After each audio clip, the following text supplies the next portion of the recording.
구절의 정점을 향해 가고 있습니다. 열과 성월대에서 사순절을 지키신 우리 교우님들을 보면 하느님에게 참 감사한 마음이 저절로 나오는 것 같습니다. 이제 사순 5주일을 시작하신 우리 교우님들에게 예수님의 은총과 능력이 드러나시기를 축원드립니다. 이제 주님의 시간이 임박해지고 있습니다. 고통과 죽음을 이기시고 구원과 생명의 새 시대를 열어주실 시간이 되어가고 있습니다. 이제 우리들도 고통과 수란을 통해 은혜와 영광이 시간이 찾아올 것을 어느 정도 감지하고 있습니다. 앞으로 남은 2주간 유혹과 시련을 이겨내시고 주님의 부활의 기쁨을 함께 누리시는 우리 본인들 되시기를 간절히 바라겠습니다. 오늘은 주님의 시간이 되어간다라고 하는 제목으로 말씀을 나누고자 합니다. 오늘 말씀을 통해서 저희가 먼저 기억하는 것은 주님께서 새롭고 완전한 새 계약을 주신다라고 하는 것입니다. 우리는 일독서를 통해서 예레미야 예언자를 통해서 새 언약의 약속을 우리가 듣게 됩니다. 이는 예수님께서 이 땅에 강생하시기 622년 전에 하신 그런 예언의 말씀입니다. 일독서 31절로 앞으로 내가 이스라엘과 유다의 가문과 새 계약을 맺을 날이 온다라고 이렇게 약속해 주셨습니다. 하나님의 백성들에게 주님의 계약이 있었는데 왜 새 계약을 맺어야 하는지 우리는 잘 알고 있습니다. 모세를 통해 시나이 산에서 돌판에 새겨진 계약을 이스라엘 백성들은 수백 번, 수천 번 어기고 깨뜨렸습니다. 그렇기 때문에 하나님께서는 장차 예수 그리스도를 통해서 새롭고 완전한 새 계약을 주실 것을 약속해 주시는 것이죠. 그렇게 예수님을 통해 새롭고 완전한 새 계약이 신약의 시대를 살아가는 우리들에게 주어졌습니다. 옛 계약이 돌판에 새겨진 계약이라면 우리에게 주신 새롭고 완전한 계약은 바로 우리 마음속에 새겨 주신 그런 계약입니다. 33절로 이렇게 이사야 예언자는 말하고 있습니다. 그날 내가 이스라엘 가문과 맺을 계약이라 그들의 가슴에 새겨줄 내 법을 말한다. 내가 분명히 말했다. 그 마음에 내 법을 새겨주어 나는 그들의 하나님이 되고 그들은 내 백성이 될 것이다. 돌판에 새겨진 옛 계약처럼 깨어지고 지워지지 않게 우리의 마음에 새 계약을 새겨주신다는 것입니다. 그리고 우리가 주님께서 주시는 새 계약을 받기 위해서는 먼저 하나님의 용서가 선행되어야만 했습니다. 하나님께서는 우리가 당신의 백성이 될 수 있도록 우리를 깨끗이 씻겨주셨습니다. 오늘 시편에 저자는 2절과 7절로 이렇게 노래를 했습니다. 허물을 말끔히 씻어주시고 잘못을 깨끗이 없애주소서. 그리고 정화수를 나에게 뿌리소서. 이 몸이 깨끗해지리이다. 나를 씻어주소서. 눈보다 더 희게 되리이다. 라고 이렇게 노래를 합니다. 이렇게 물과 성령으로 우리의 죄를 씻기시고 우리의 마음에 새롭고 완전한 새로운 계약을 새겨주셨습니다. 그래서 우리는 하나님의 새 백성으로서 모든 일에 깨끗한 마음과 꿋꿋한 뜻을 가지고 우리가 생활할 수 있게 된 것이죠. 시편의 저자는 10절로 다시 이렇게 노래합니다.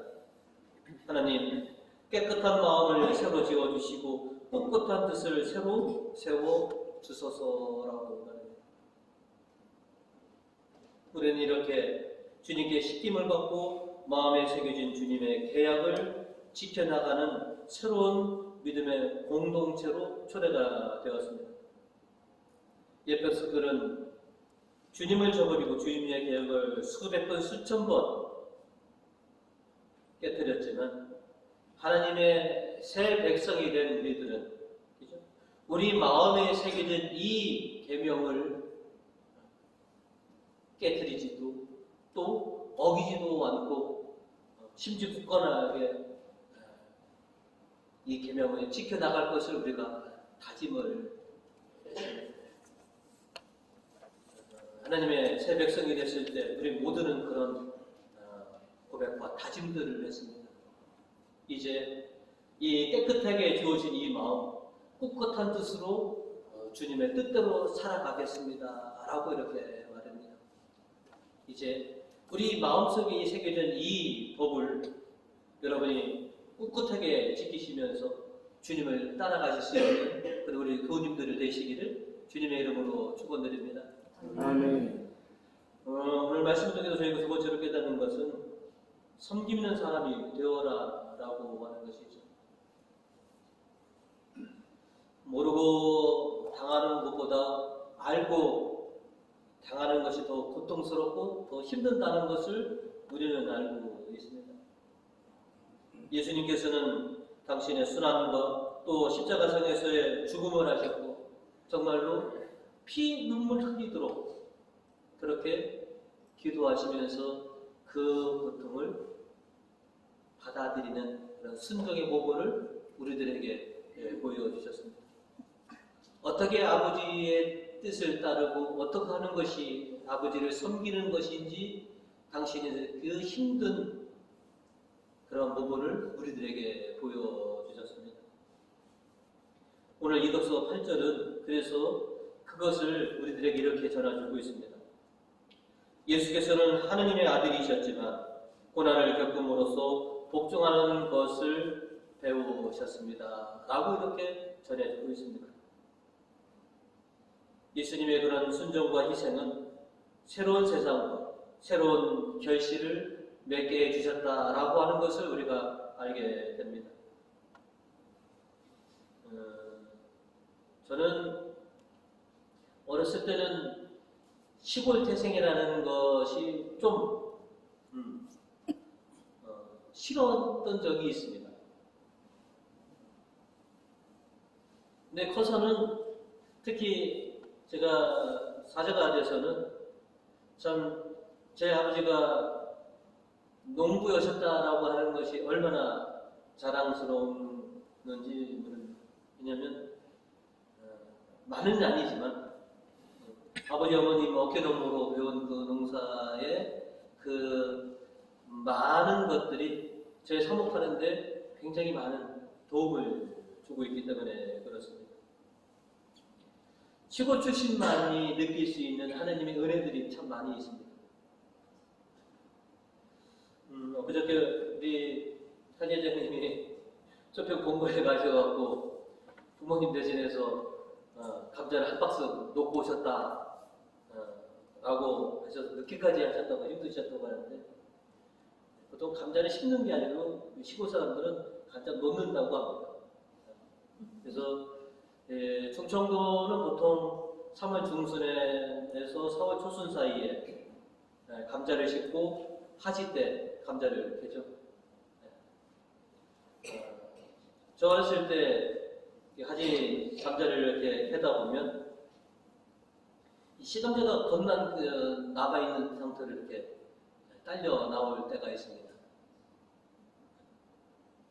그래서 이게 뭐예요? 어려서 모르니까 그러면 그게 봄에 놓은 씨감자가 그 자양분을 다 감자들에게 나눠 지금 감자가 주렁주렁 달린 것은 그 씨감자가 자신의 모든 것을 내어주고 그저 그냥 아무것도 남지 않은 거죽만 그렇게 남게 된 것입니다. 씨감자만 아니라 다른 열매들도 그렇게 자신을 죽여서 수많은 결실들을 맺게 해주셨다라고 하는 얘기를 해 주신 적이 있습니다. 지금 이렇게 보면 참 시골 출신들이 참 은혜가 많다라고 하는 것을 아주 자랑스럽게 얘기를 합니다. 시골 출신 아니면 그 시감자가 그렇게 되는 것을 농사를 안 지어보신 분은 모르시는 것이죠. 여러분 감자 놔보셨습니까? 그리고 수확해서 보시면 꼭 몇 개씩 이렇게 시감자가 딸려서 나오거나 그 상황을 또 그런 일을 오늘 예수님께서는 오늘 복음 24절로 이렇게 말씀을 하고 계십니다. 정말 잘 들어두어라. 밀알 하나가 땅에 떨어져 죽지 않으면 한 알 그대로 남아있고 죽으면 많은 열매를 맺는다라고 이렇게 말합니다. 순교의 열매, 하나님을 위한 희생의 열매는 믿음의 전파라고 하는 큰 결실로 우리에게 돌아옵니다. 여기 계신 우리 교우님들은 교회와 가정을 위한 믿음의 씨감자 같은 분들이십니다. 여러분들이 교회와 가정에서 씨감자처럼 여러분이 순종하시고 희생하셨기 때문에 오늘날 우리 교회가 지금 오늘이 있었고 여러분의 가정이 지금 존재합니다. 그리고 또 지금 순종하시고 희생하시는 그 신앙의 면면들이 계시기 때문에 또 앞으로 거둬들일 풍성한 결실이 또 있게 되는 것이죠. 지금 여러분의 순종과 희생이 내일의 결실을 불러옵니다. 그래서 그걸 아시기 때문에 여러분이 지금 교회와 가정을 위해서 기꺼이 하나의 미랄이 되시는 거고 시감자가 되시는 것이지.